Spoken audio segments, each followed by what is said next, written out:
আপনাদেরকে দাওয়াত দিয়ে বুঝাইয়া যাই রে বাবা, আমার নবী বিশ্ব নবী আসমান জমিন সফর করেছেন, শোষককে দুজখের আযাব দেখেছেন, কবরের আযাব দেখেছেন, জান্নাতের শান্তি স্বাচ্ছন্দ্যময় জীবন দেখেছেন।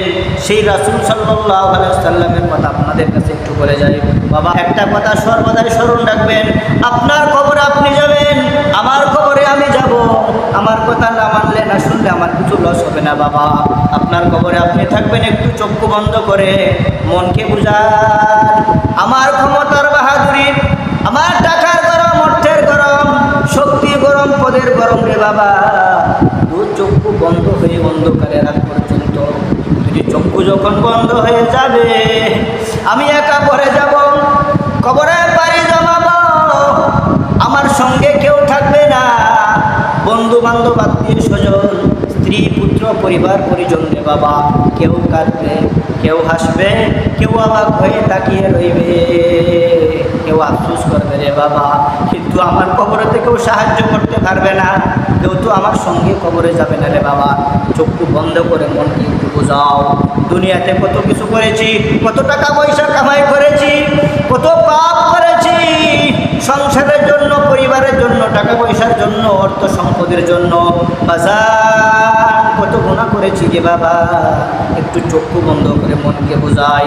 যদি মন না বলে রে বাবা, বুঝতে হবে আপনার মন আমার মন শক্ত হয়ে গেছে, এই মনকে নরম করতে হবে রে বাবা।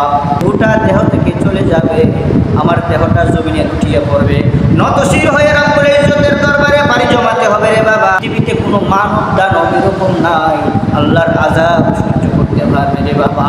মৃত্যুর পূর্বে চিন্তা করতে হবে, আজরাইল আসার পূর্বে আপনার আমাকে ভাবতে হবে বাবা। আমার ক্ষমতা, আমার টাকা পয়সা, আমার পদ, আমার বাড়ি গাড়ি নারী, দুই চোখ বন্ধ হওয়ার আগ পর্যন্ত থাকবে, এরপরে আমার কোনো সম্পর্ক হবে না, সম্পর্ক থাকবে না রে বাবা। এই জন্য আগে আমার কবরের চিন্তা করতে হবে, আমার কবর থেকে বাঁচার চিন্তা করতে হবে, আযাব থেকে বাঁচার চিন্তা করতে হবে রে বাবা।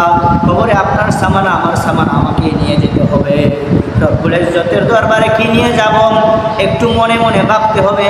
আমার দিলের মধ্যে যেন আল্লাহর জিকির থাকে, আল্লাহর রহমতের আশা থাকে, কবরের আযাবের ভয় থাকে, এর হালতে যেন কবরে যেতে পারি বাবা। এই আশা অন্তরে রাখবো। ইমানি হালতে মৃত্যু চাই আল্লাহ, হেদায়েতের উপরে নিষ্পাপ হয়ে দুনিয়া থেকে বিদায় হতে চাই আল্লাহ। এই আশা মনে মনে করো রে বাবা। আজকে আসি কালকে নাই, দুনিয়া তো আমার আপনার কেউ নাই। সমস্ত বেঈমান কাফিরকে আল্লাহ হেদায়েত দান করে, ঈমান দান করেন আল্লাহ।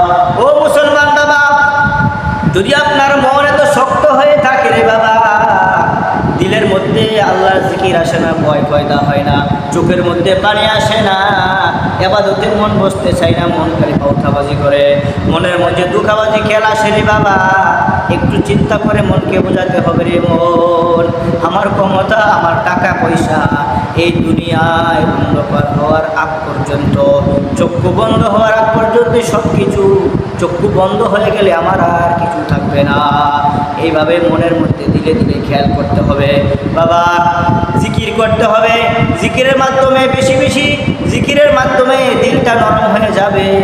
দিলের মধ্যে যখন ভয় আসবে না রে বাবা, চিন্তা করতে হবে আমার পূর্বে যারা ছিল, আমার দাদা ছিল, বাবা ছিল, আত্মীয় স্বজন বংশের মানুষ কতজন ছিল, সবাই দুনিয়া থেকে বিদায় হয়ে গেল, আমাকেও বিদায় হতে হবে। সময় যখন ঘনিয়ে আসবে, আমি আর পৃথিবীতে থাকতে পারবো না। চোখ দিয়া পানি না আসলে, ইবাদতে মন না বসলে, যাদের চোখে পানি আসে, যারা আল্লাহর কাছে কাঁদতে পারে, তাদের কাছে যাও, তাদের সংসার গ্রহণ করো।